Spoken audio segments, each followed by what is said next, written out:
was about, let's just say, I guess I was about 19 years old. I was with some friends floating down the Guadalupe River in Texas. And at the time, there was, let's just say, a rafts only and a tubes only section. And they pulled me down the rafts only, and my tube flipped over, and I went underneath the waterfall. And as I was under there, I knew from, let's just say, the water was coming down. It was really rough. I couldn't find my way out of it. And I just knew I was going to die. And so at that moment, I actually saw a hand come through the water and pull me out.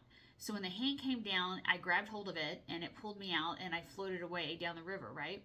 But once I was down the river, I looked back and saw that there was a person standing on the rock. There was like the rafts only section and then the tubing and with a big rock right there.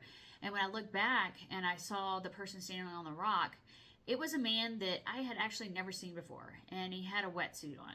So I didn't know exactly what was going on at the time. However, later in life, I realized that this actually wasn't just a man. This was actually my husband's that I met later, his dad.